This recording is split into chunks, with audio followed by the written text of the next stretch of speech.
privileged to have several sessions of leadership discussions. And we're going to continue this throughout the rest of this month. So I want to encourage you to follow us on YouTube. We're on Facebook, and we're here on Zoom. If you're here with us, and please feel free to share the information that we have online this morning. Our coordinator is Miss Alfreda Montgomery, and today she is here with us. And as we get started, it will be my privilege to give her an opportunity to welcome us subsequently. But let me draw us all in a word of prayer this morning. Father, we thank you for giving us the opportunity to gather here to grow and be developed and strengthened in our effort, oh God, to be the workers that you want us to be, and the leaders, oh God, we ought to be. So we are here to be equipped. We're here to be sharpened. And we pray that this opportunity, oh God, will be used by you, Lord, to make us better than we have been before. We pray for our speaker, the presenter, the leader this morning, that as she leads us, dear God, we will leave from this place, Lord, with resources that will make us a better leader and better worker for you. In Jesus' name we pray. Amen. Amen. If our coordinator is on, Ms. Montgomery, would you bring us a word of welcome real quickly? And if you have any announcements. Good morning. Welcome to all. This is our all Ms. Alfreda Montgomery. Can you hear me, sir? Can you hear me? I hear you. I hear you too. Okay. I do see her. I'm not sure if she's on mute. We're hearing her. You are not hearing her. Okay. Well, I will defer to Pastor Rav, our other pastor here. Pastor Rav, actually, I want to bring Pastor Rav in. Pastor Rav, can you just come in and just say a word of work, welcome, a blessing, and then we'll proceed.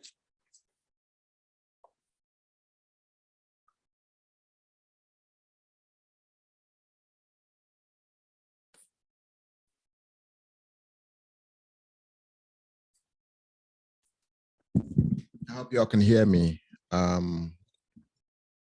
We just want to say welcome to all of you guys. Welcome to our church family. Welcome to our guests on the line. Leadership and communication are like brothers or twin brothers. There's no way you can achieve one without the other. So, okay. Well, just for our in-house announcements for us here, All Saints Well Missions tomorrow. If you will be visiting with us tomorrow, please note that our services will be, we are not having services at our location. We will be joining one of our own, the pastor, Reverend Raphael Kwawu, and his team of ministers will begin their first service in Gaithersburg tomorrow. And that's our sister church. The first service tomorrow will begin, and it will be launching out tomorrow. So we will all be there tomorrow. We'll all be there tomorrow with him. The address is right up there. We will be at the venue. Brother Henry, will you go back to that slide? The venue will be in Gaithersburg as Glory Life Center, where Pastor Raff will begin tomorrow, August 15, with his first service. and you are welcome to visit him and support him as the Spirit of God may lead you. Pastor Raf, are you muted now? You want to say something real quickly before we move on?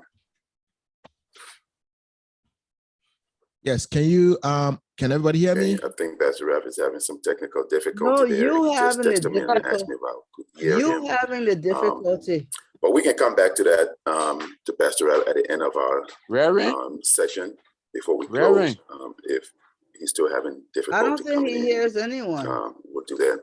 But today I am so excited to have with us, sharing with us today, my dear friend and sister, Miss Welma Red, who is an associate professor in the area of multi-platform production in the Office of Communication Center at Morgan State University. Wellman, who is an associate professor there, serves on the faculty. She's a faculty member of the Board of Global Journalism and Communication at Morgan State University since 1980.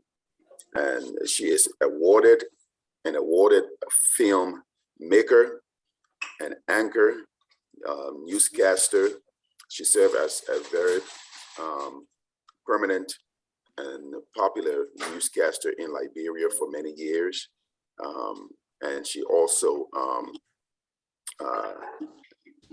did the production of her own artists, and later headed the information unit of the Minot River Union, an economic group comprising 3 member states, the Liberia, Guinea, and Sierra Leone.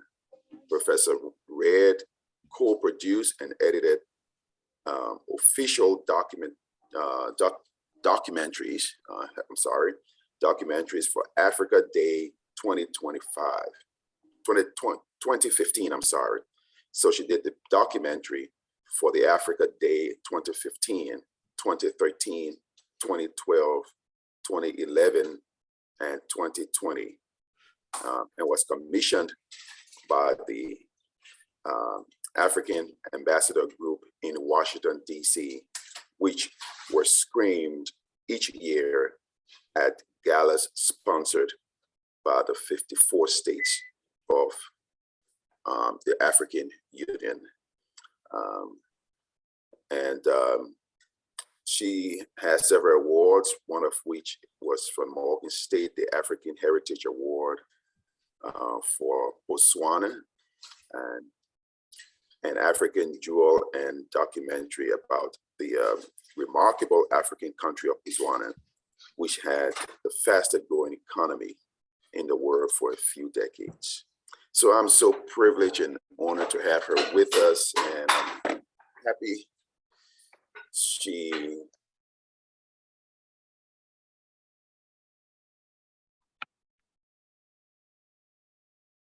Hello.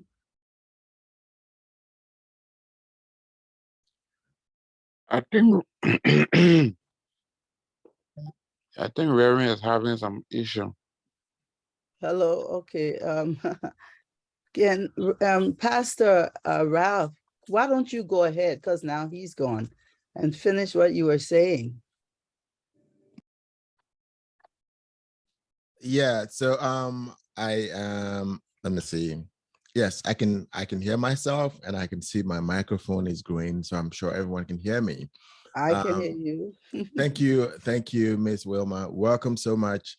I was saying that we know the importance of communication in every aspect of our lives, as long as we have life, and whether we can speak or not. Even blind people can communicate, and people who are not gifted with the ability to speak physically can also communicate. So we are really, really excited to have you, and we hope we have an amazing service. I'm sorry for that. Let me just bring in Miss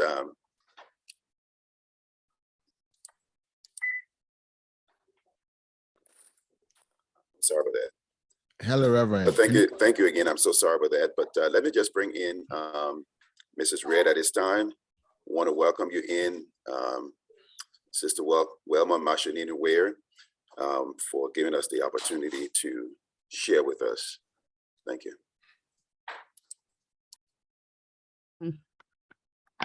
Thank you. Thank you very much. Reverend Lloyd? Oops. I'm trying to call Reverend Lloyd, but Pastor Reverend Lloyd, you are having a problem. Pastor Ralph was talking, you invited him, he started talking and you cut him off. Alfreda started talking when you invited her, you cut her off. Apparently you're not hearing people on the Zoom. They are actually talking and you keep going on and on. So it seems like you're not hearing them. So Alfreda did not have a chance to finish what she was saying. She started and then you cut her off. So please check your audio, but I'll ask her to finish. I'll ask Pastor Ralph to finish what he was saying and Alfreda to finish what she was saying while you figure out then I will come right in while you figure out what's going on with your audio system. Yeah, I can hear you on my phone, but I can hear you on my Yes, you having the problem. Everybody here, everybody except you. We hear you. But you can hear me now. We've been hearing you, but you're not hearing anybody. Okay, I'm gonna step out. So we're gonna continue. Can we? He can turn it off and come back in. I will. Yeah, can you turn it off and come back in? Pastor Ralph, so you should turn it off and come back in. Okay, I will. Okay, bye. Pastor Ralph, please finish. Yeah, so we're excited for this show and hearing all those magnificent accolades by you. I am sure there's so much to learn and so much to pick up from you. So you're welcome. For tomorrow's service, I can't wait to have all of you. We'll start rehearsals from 12 p.m. today. And it's just humbling. So let's have an amazing time this morning. Thank you. All right. Alfreda, Miss Montgomery.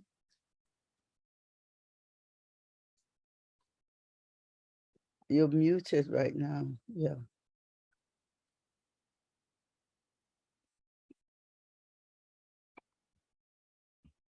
Miss Montgomery, Alfreda, you there? I think you are muted. Okay. I thank you all for inviting me this morning to your leadership program.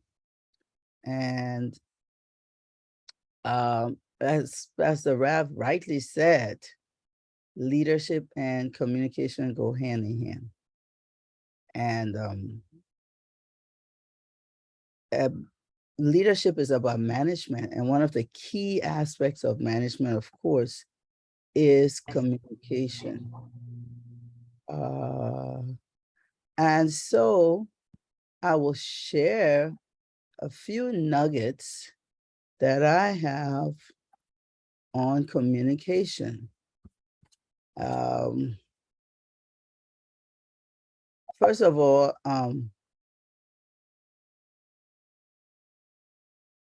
the idea of communication is very important.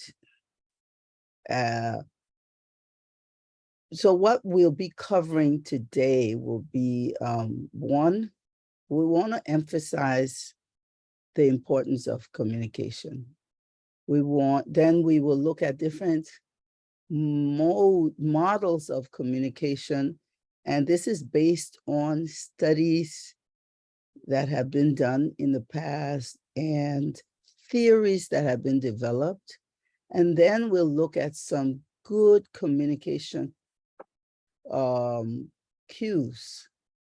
We know that communication is a very complex thing, and it is a way that we live and have our being. So the importance and of communication is, for me, we communicate to give and to receive and to learn.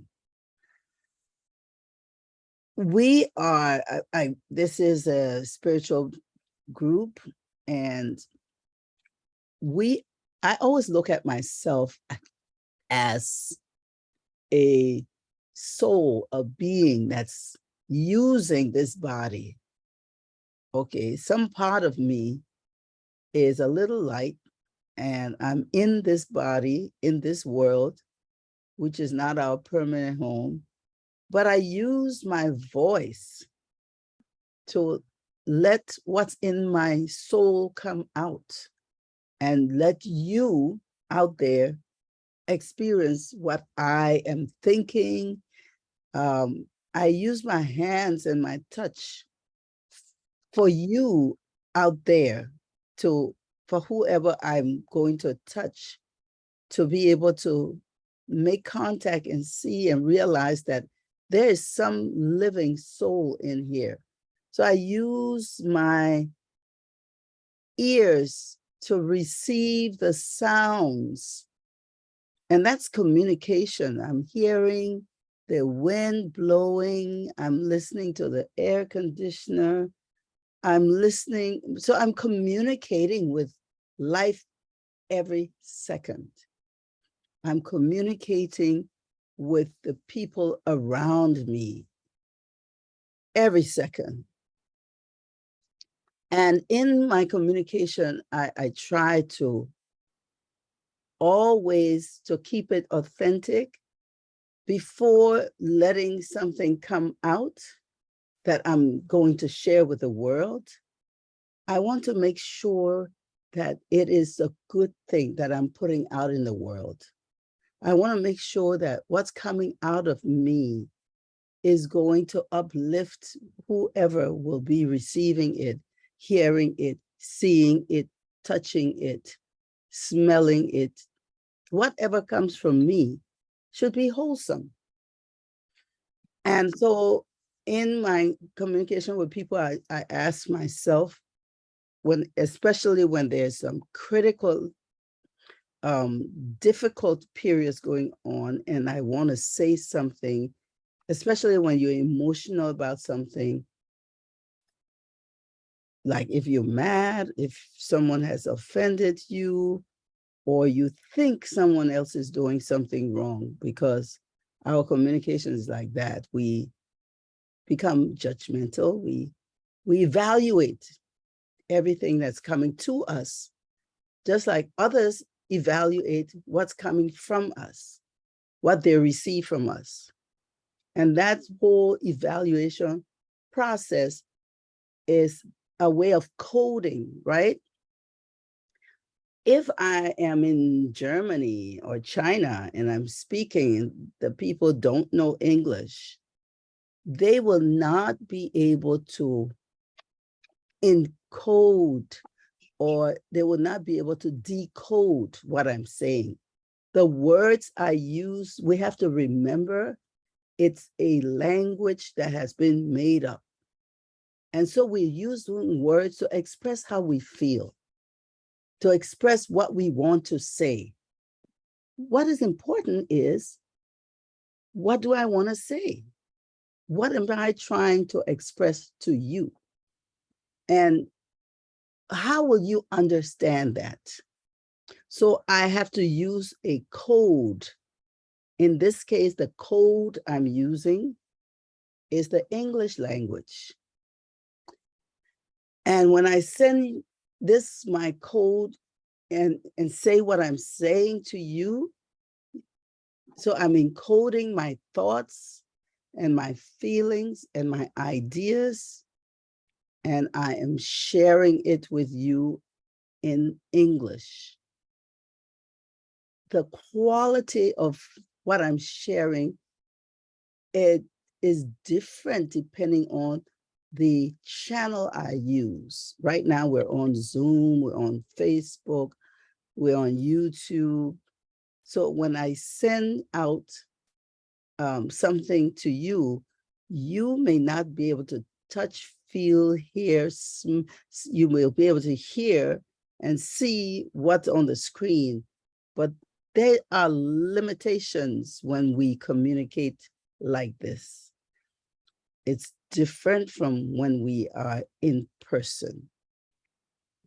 So the channel which we use makes a difference. So it's important when we ask ourselves, so I would ask myself, and I will encourage you to do the same. Before you evaluate, before you decode any message, when people are speaking to you, you have to make sure you're really understanding what's coming out. And your encoding of it is really what that person was trying to say to you. Oftentimes, there are mixed messages. There's noise in it. While we are explaining something, trying to say something, we're saying, what does that person mean? Are they trying to, depending on many things, the level of the voice, depending on the expressions and the gesture and the facial expressions, we will be decoding, evaluating, in other words, and coming up with a meaning that the other person is giving us. And we can be wrong. Always feel that you can be wrong, because what you feel may not be true. It's not what the person's trying to say to you. And most of all, you don't want to be unkind and say, oh, that person is just doing this and this for a bad reason. You don't want to be unkind. You don't want to say things and respond in a way that's not necessary. So you ask yourself, is it true? Is it kind? Is it necessary? And it enhances the whole communication process, because as Reverend Ralph rightly said, communication is in so many different ways. So I would like to come back to the group and ask, what are the different forms of communication that come to your mind? Okay, you can just unmute yourself and tell me and share with the group. What are some of the forms of communication, or at least one form of communication?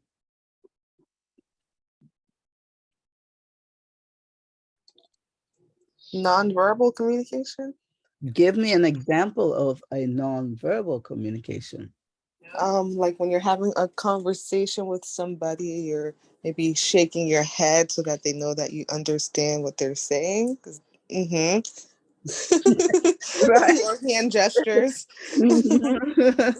Okay, thank you. Your name, please give your name. This is Blayson. Blaze. Oh, Blayson. Mm-hmm. Blayson. Okay, how are you? Yes. Thank you. Welcome. Thank And you. so anybody else? I Yes. have one other nonverbal communication which I love, like a wink or a wink wink. A wink, wink. Oh, perfect. Okay. What about a smile? A beautiful smile says so much. All right. And laughter. And I was listening to a young man who said that expression of gratitude. Oftentimes we may miss it, or we may miss giving it, but an expression of gratitude is They say expression of gratitude can actually bring down your pressure, high blood pressure. Expression, smiling, laughter. Laughter. Mhm. All of these are forms of communication that have not only an effect on us within our health and our mental well-being, but it has an effect on the other person. And you'll be surprised how one gesture of laughter or smile will make that person so relaxed that they will share that without thinking, share that with someone else, and it will be shared with someone else. And before we know it, our little smile has has had an effect on maybe 1,000 people. We may not realize what a smile, how far a smile can go. Could I mention one?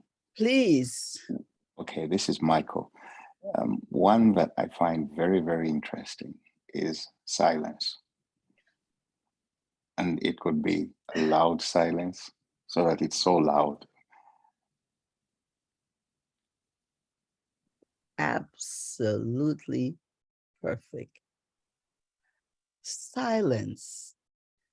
And there's a song that I love. It said, there's so many ways to talk to the master. Sometimes I don't talk at all. I listen. And the silence speaks. Silence is often how we go into meditation and communicate on an even deeper level. And of course, Michael, thank you for that one. Okay. If are there any others we can, I'm going. Yes, Okay. this is Sandra.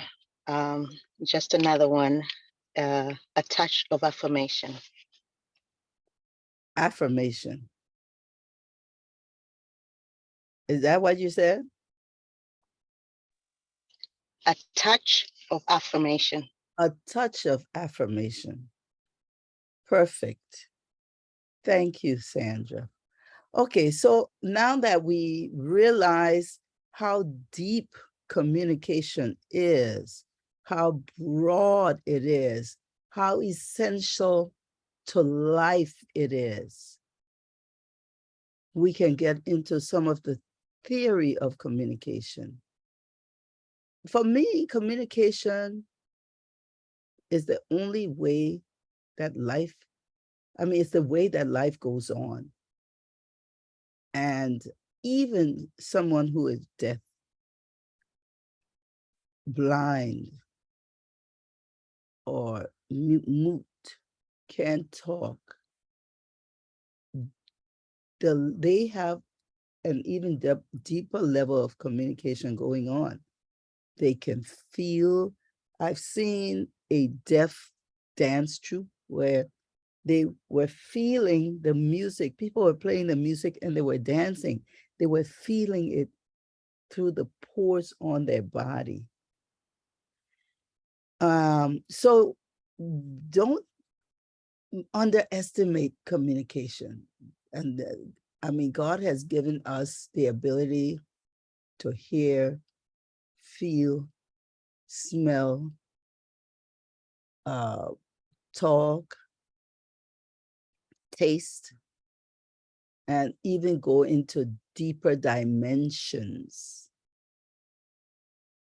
of communication. But now let's look at leadership, how we handle communication as leaders. We also point out that the communication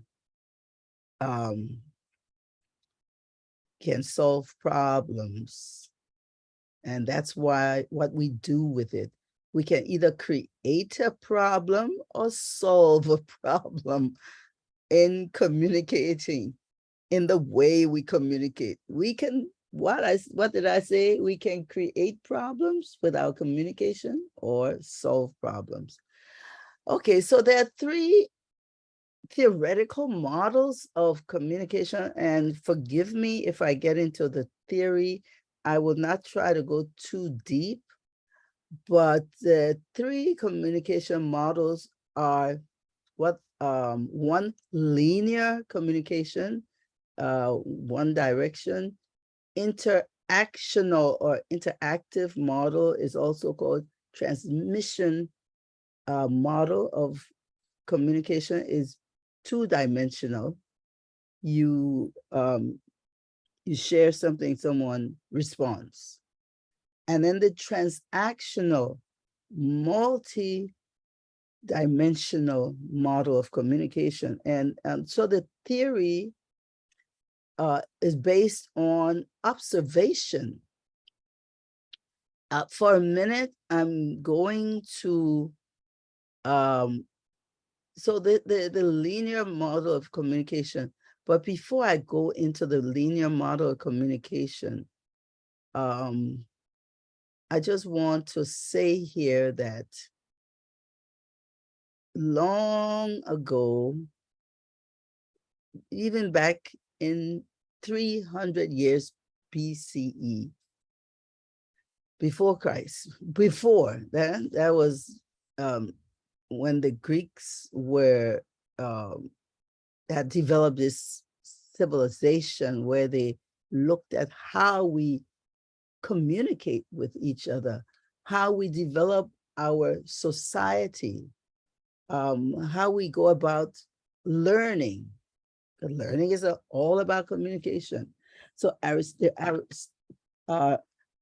aristocratic model of communication that Aristotle laid out was one-dimensional. In other words, he talked about how to communicate publicly.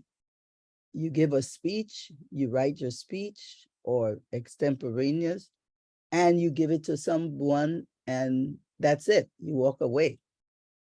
Communication that was all he wrote about in his theoretical model of communication.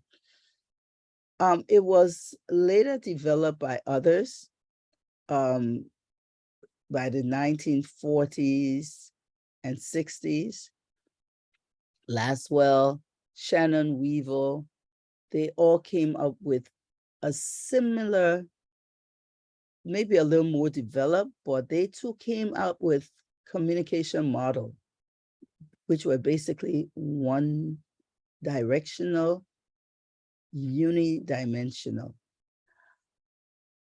And then later on, by the 1960s, 70s, 80s, other communication and psychology scholars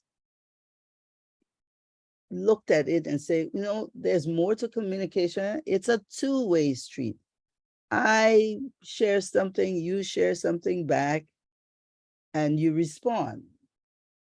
So it's a giving and a response. And this was developed by Osgood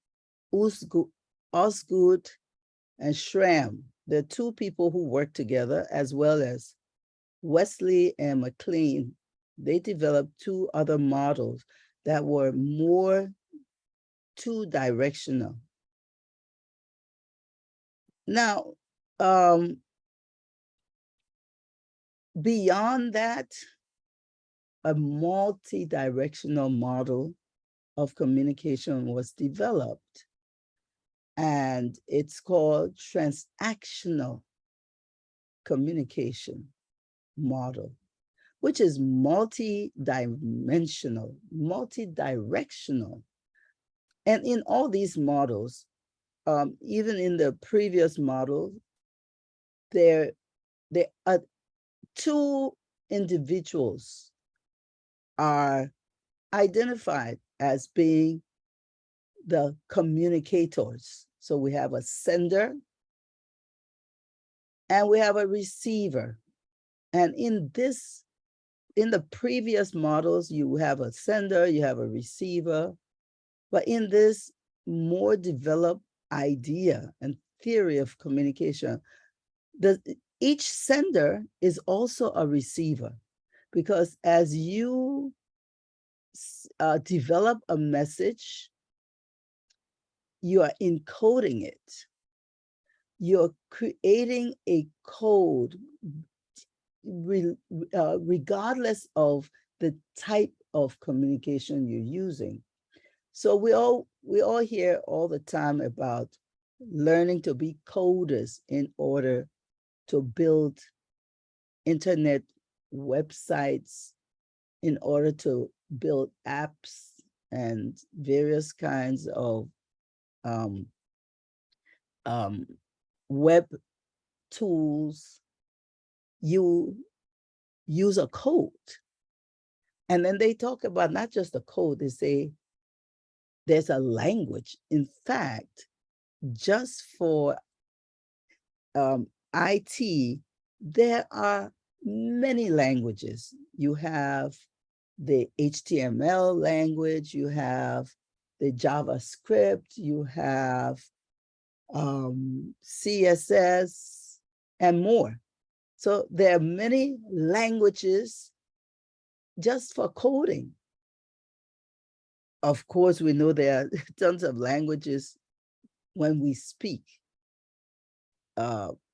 In Liberia alone, we have what, 16 different languages. Some people would say dialects. And so we use this language to craft a message, to encode our message, right? As the sender. And we pass it through a channel. And the channel would be something like the words we're using. The channel could also be the device we use, a computer these days, a telephone, or the sound on the radio, television, and so forth. So you have a sender who encodes a message. Now the receiver who you're sending the message to has to decode it. And to decode it, they have to make an effort to make sure they got the message right. I'm sure many of you have played this game. I know the women have. When we go to baby showers and wedding showers and they play games, right? One person, and not only, maybe in school you did it as well. One person will whisper something to the person next to them, and everybody will whisper and share that message. By the time it goes around the room, it is totally distorted.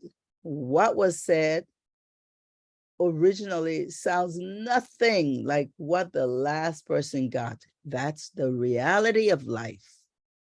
So, because there is a lot of potential for messages to be misunderstood, whoever is crafting the message, you as the leader must make sure that when you encode the message, the possibility of noise, what other people are thinking and adding to what you said, what you didn't say, what they feel you said, all the noise and static in the air, figuratively speaking, you've been able to try to reduce the possibility of your message not being understood clearly. In order to do that, you have to make sure your message is succinct, as short as possible. Don't put extra words in there. You go to some of these college campus in Liberia and other places, they use a lot of big words to show that they're educated. The purpose of the communication is not to prove anything. The purpose of your communication is to share a specific message, a clearly defined message that you are giving for a purpose. So you must know what you're saying to people, and it must have a reason, and the reason needs to be wholesome. If you're saying something as a leader, people hold on to your words and say, the Reverend said this, the deacon said this, and they will share it. There's always the possibility, as I said, of the message being distorted and the code being wrongly evaluated and understood. Of course, there's human error. People may have missed what you said, and they would give it their own meaning, not maliciously, and just because that's what they understood. So the clarity of the message is important. The message, whatever it is you're saying or you're communicating, whatever way, needs to be crypt, very concise.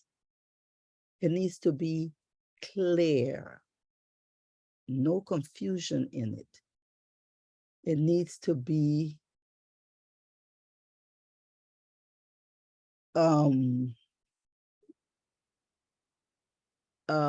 clearly cohesive, bringing things together. Your message needs to have coherence.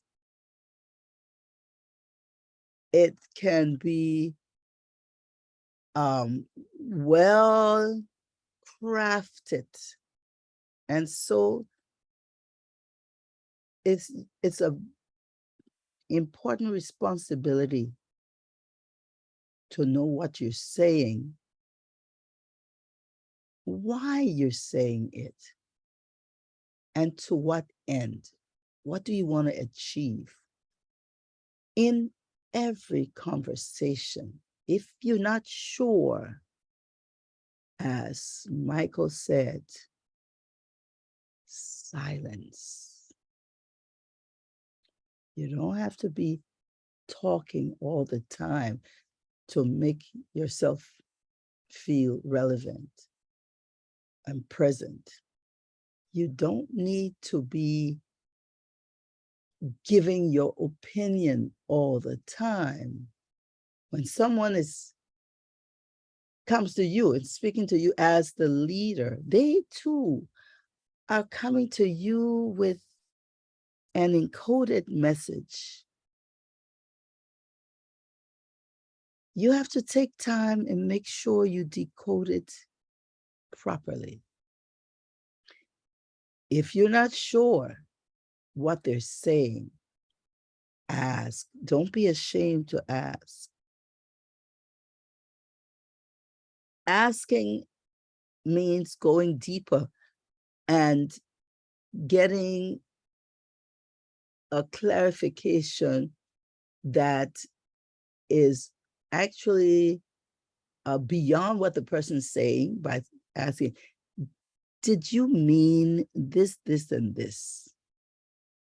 And the person will say, no, or yeah, it's precisely what I mean. Or no, I didn't mean that. I meant this. Nothing is wrong with asking. Nothing is wrong with seeking clarification. The more you ask questions, as a communicator, the more you are learning, growing, and understanding the world that you're working in, the group that you're working in, the community that you're working with. Stop and ask, make sure you understand when you as a leader is being told something or something is being communicated to you. Seek clarity on the issue. Make sure before you take it to the next person or take the next step that you are clear. But there's more to it. As a leader, if the message coming to you has some ripples in it, and when I say ripples, stagnant, static, someone is upset and they're coming to you and bringing that energy, you as a leader can put a smile on the message. You as a leader could diffuse it before it goes to the next step. You as a leader can, in a kind way, in a true way, in a necessary way, you can help the other person find a wholesome place to look at the issue with. You can help someone think about what they're saying in a positive way, in a calm way, by asking questions. Someone comes to you, they're upset about something, you can say, are you sure this person meant that? Did you ask them what they really were saying? Or maybe they had a bad day. You could perhaps look at it a different way. You know what I'm saying? So I want to come back to the group and ask you, if as a leader, someone comes to you and says, with static, I mean, I'm sure we all have examples. What are the ways we can use to sort of show the leadership, diffuse it, set the person on a more positive trajectory? Because when negative energy comes into your group and your community and your church, it can have a devastating effect, just how a smile can have an uplifting effect. So yeah, should everybody go around smiling all the time? Yeah, absolutely. Yes. At least sometimes, most of the time. So does anyone have a good example of how to handle a disruption or a staticky communication piece?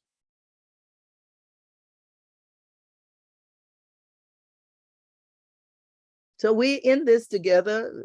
When you say you're having a workshop, it is not a workshop is not a speech.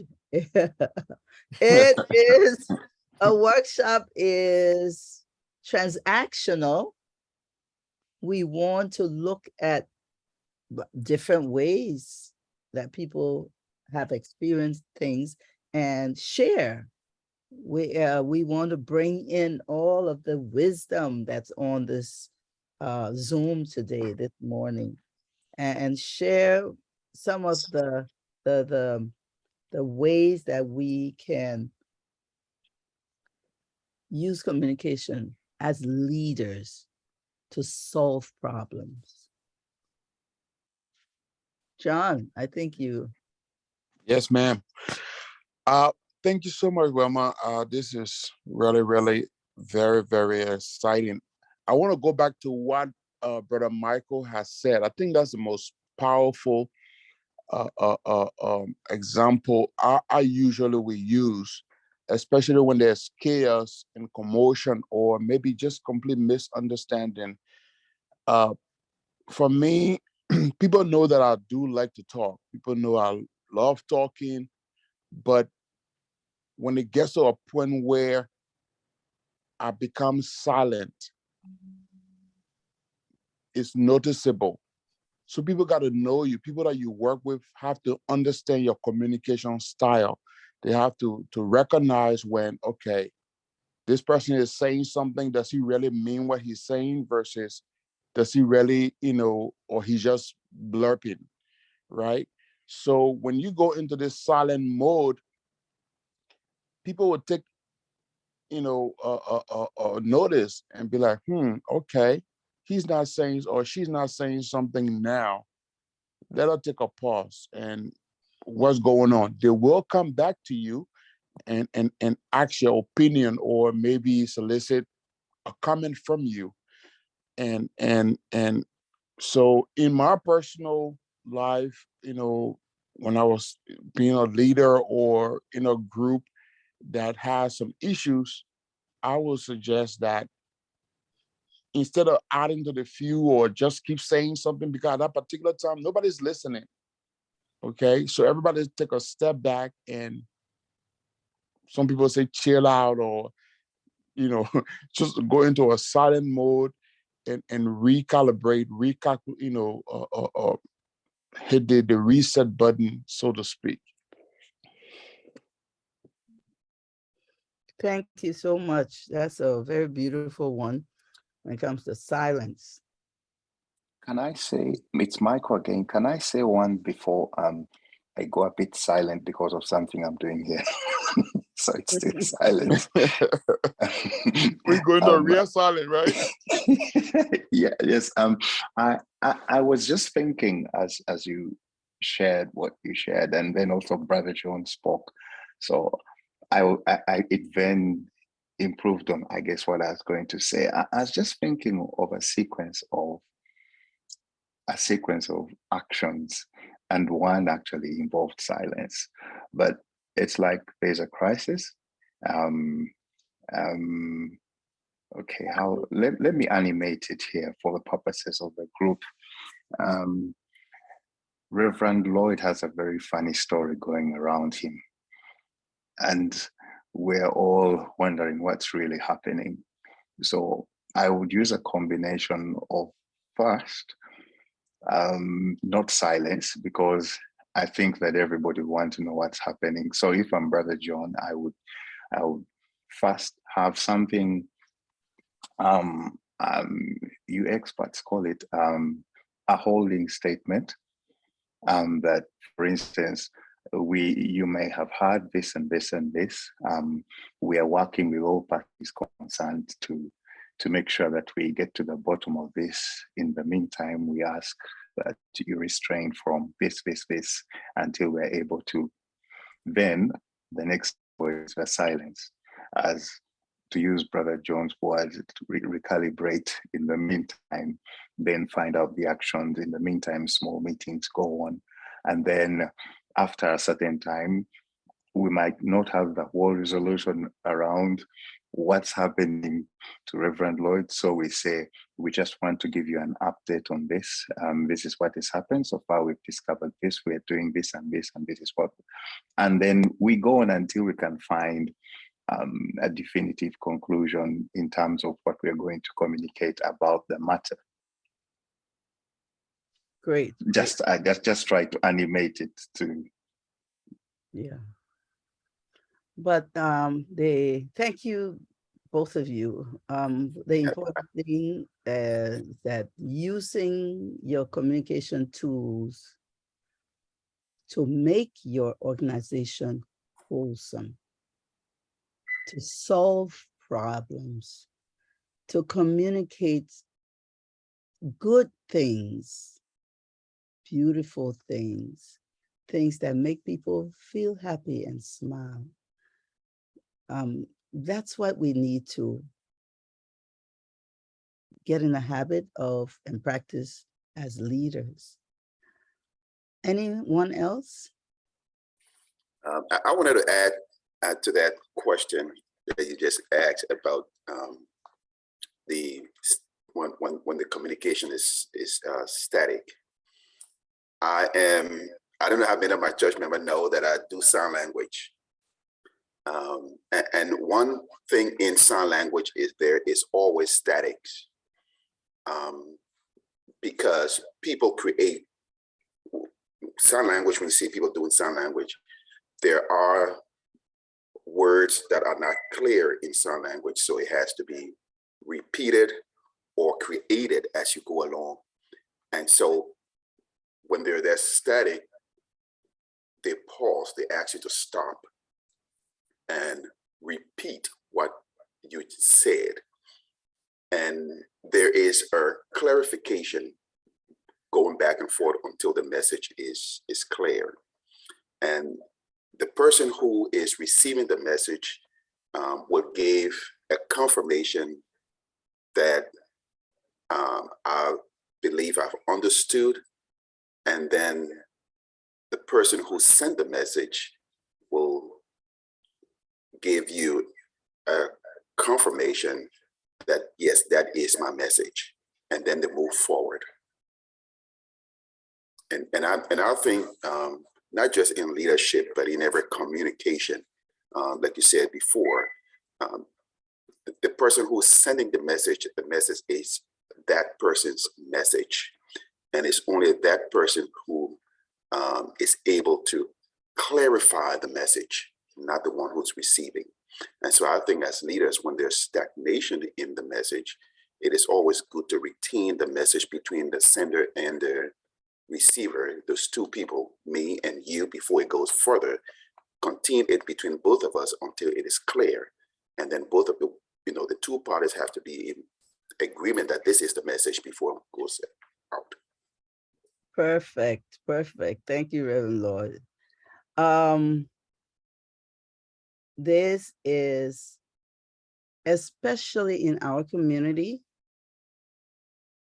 the messages that we share, the information that go back and forth, oftentimes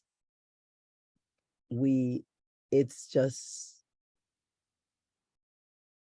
unclear. It's not well crafted. It's not clear, and unfortunately, we don't have the training of the sign language to stop the conversation, get clarity before, and confirm what was the meaning, the true meaning, before we move on. So it's something that we need to be present and cognizant of at all times. We need to, in order to be able to do this, we need to have a space within ourselves that is relaxed. Just how your smile can go a long way.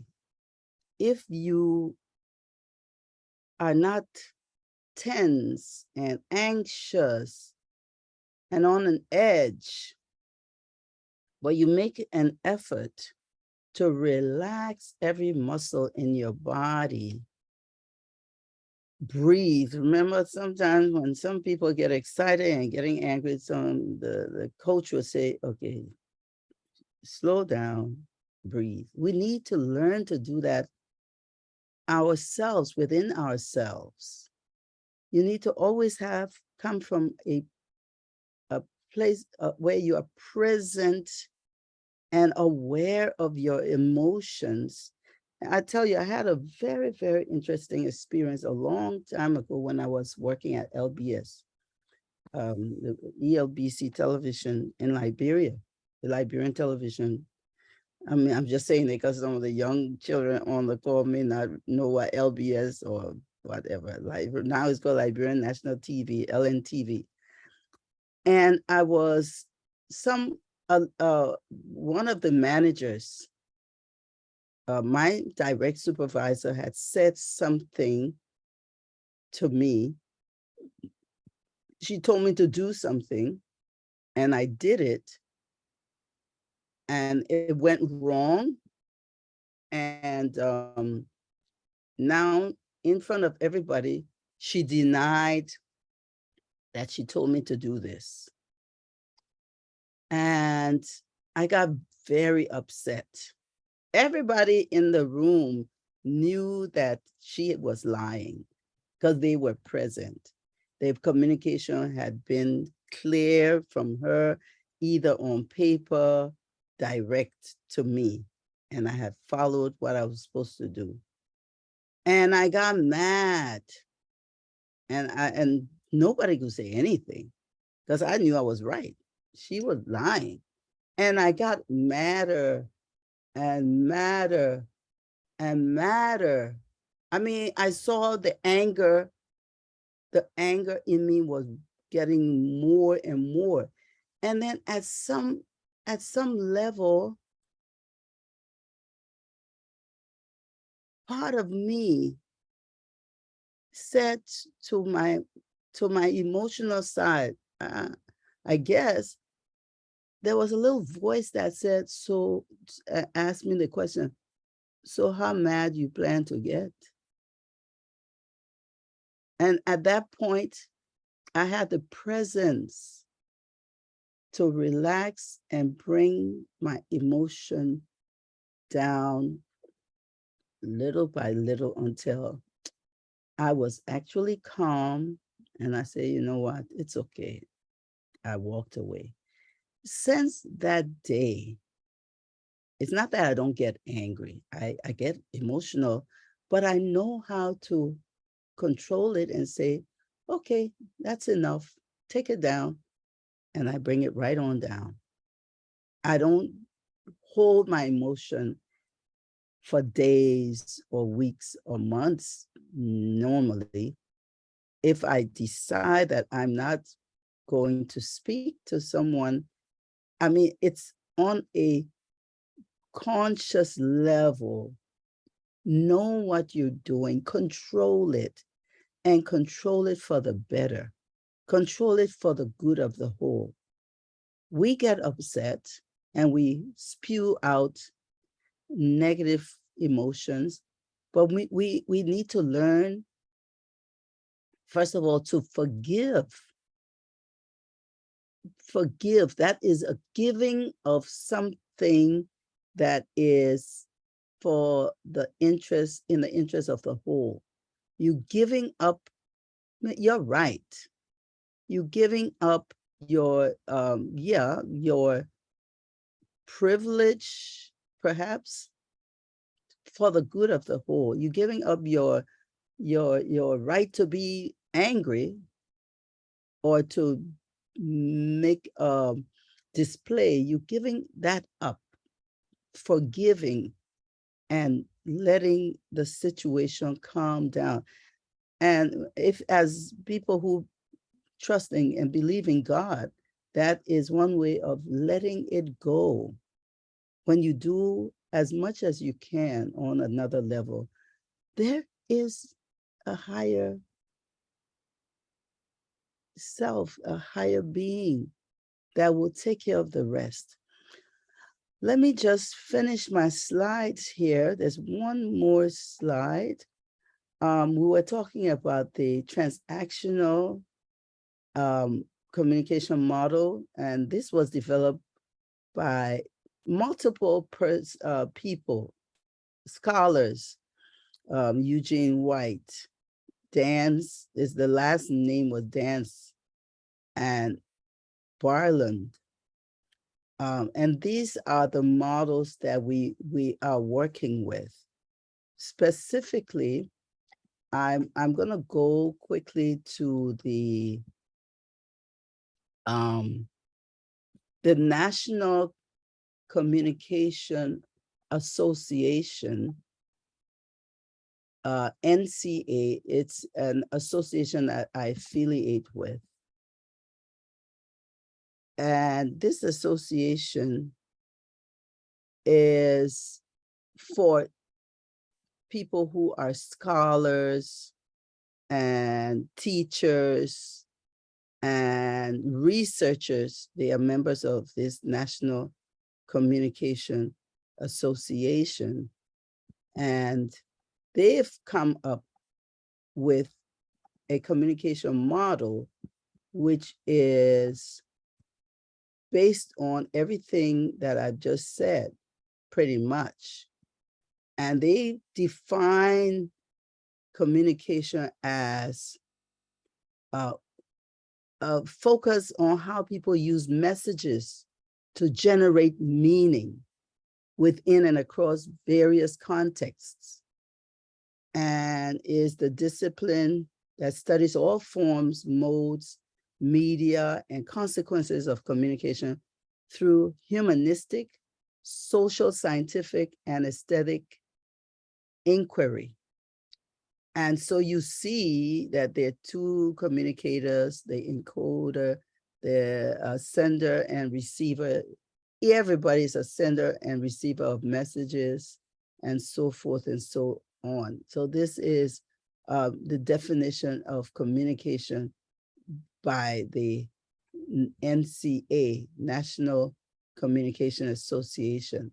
It's academic association that really studies communication models, that studies communication and does research on how people gave meaning to their communication. So before I leave, I want to talk about my own communication cues. So first of all, before when you're in a group, you have to define a particular direction, or perhaps you're doing a particular project. And if it's well defined and it's from your heart, you have to be a good example of what you're saying. So whatever I'm saying here, I try to practice what you preach. Be the one. Don't expect the next person to do the right thing, to communicate properly.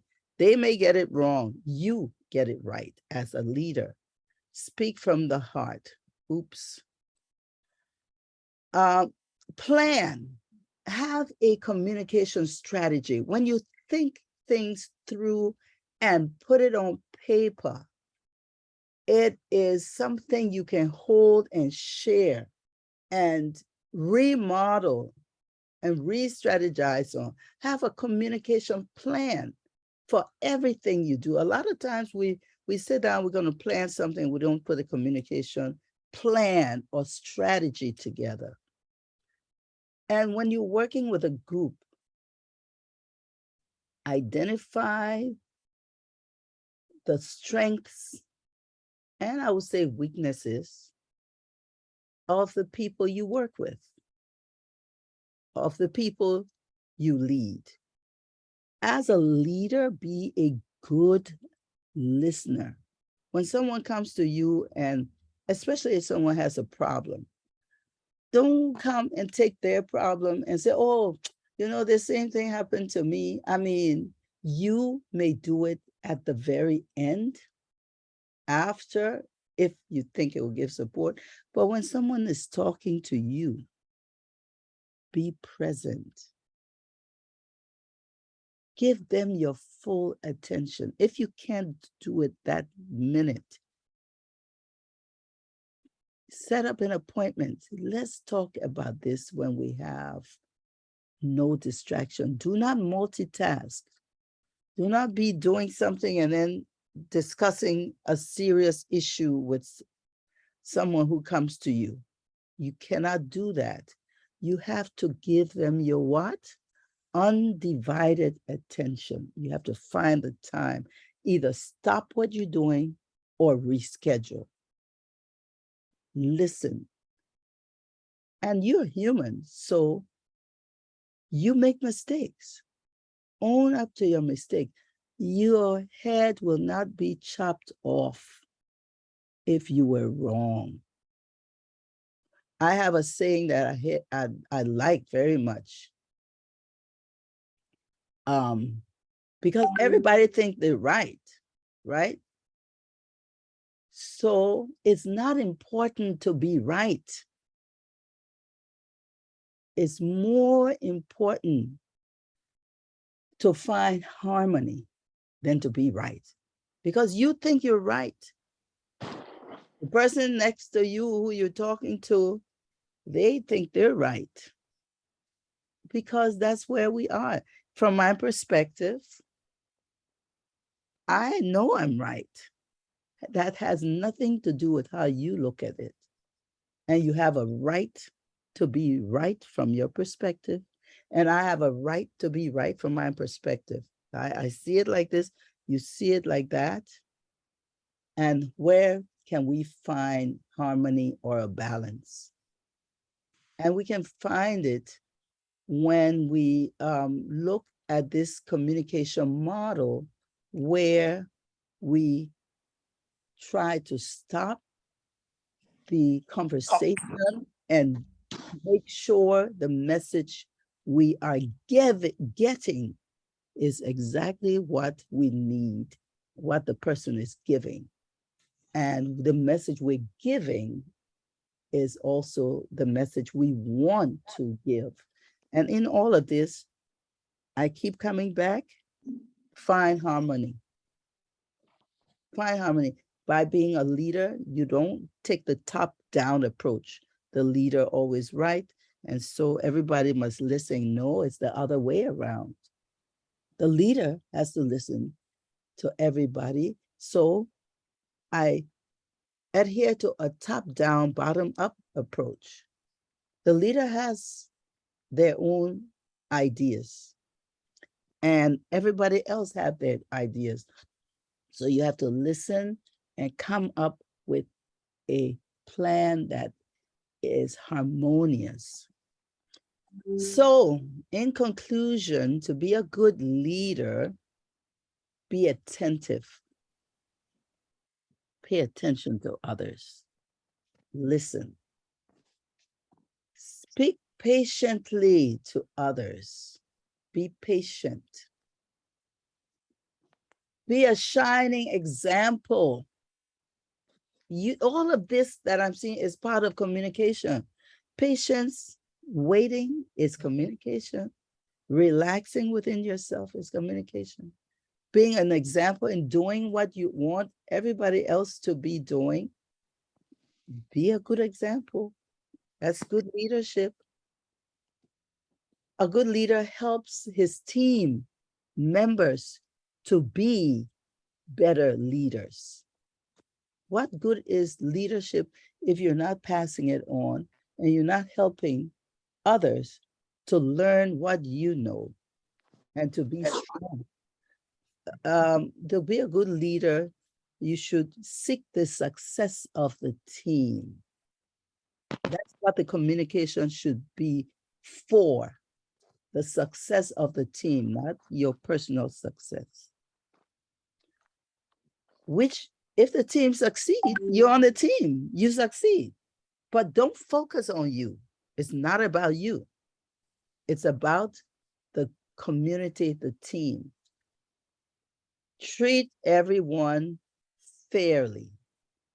Don't allow one person to do something, but when another person does it, you chastise them or you frown on it. If you have clear rules, it will be easier to just go to the rule. And if the rule must be changed, come to the group. Do we need to change this room? There's a rule, there's a problem. So be a good leader and others will follow you. Thank you. Reverend Lloyd. Thank you, thank you, Thank you. I trust I can be heard at this. I'm being heard at this time. Yeah. Awesome, awesome. Well, I will defer to our leadership coordinator, Ms. Alfreda Montgomery.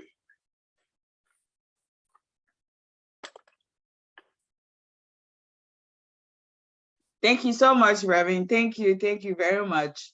Also, Sis Welma, thank you so much. We cannot thank you enough for imparting these wonderful nugget of wisdom with us this morning. These are things that we know, we've studied, and we try to do in our daily life. But as you know, we're humans, so we're always going full speed ahead. But thanks for the clarity, for the reminder.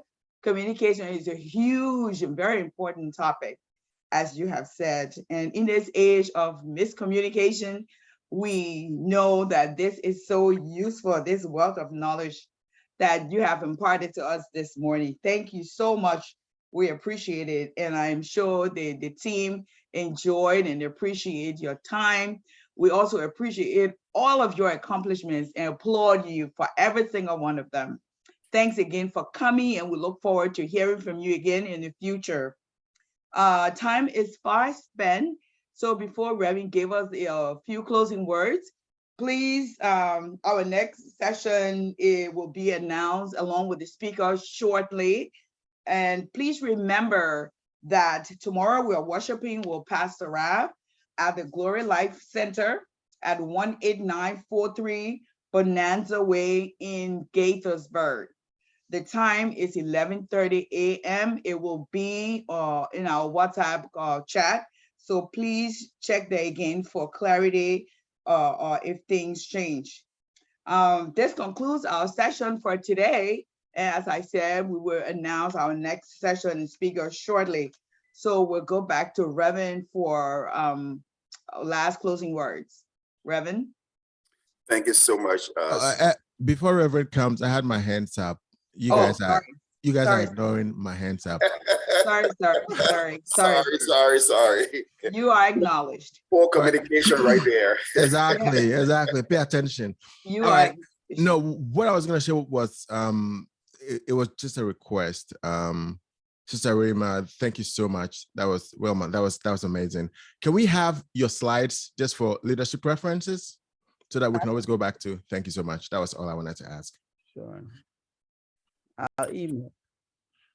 Also, please, Reverend, quickly, please check the chat if you have a moment. There are some very important comments in there, no particular question, but there are very important comments in there that you might want to take away today as well. Thank you. All righty. And Sister Montgomery, is this session recorded on YouTube? It is Facebook live. Yes. So we were on live on YouTube, Facebook. I shared it on Twitter also. So this session is live on many platforms. Please share it with all your contacts and encourage others to join us on our next sessions.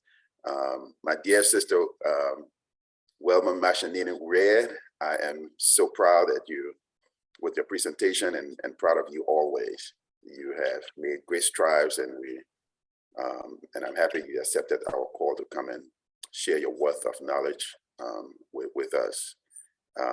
I told you are an honorable member of our church, so we got a seat reserved for you. So please come and sit in there. But God bless you so much for coming.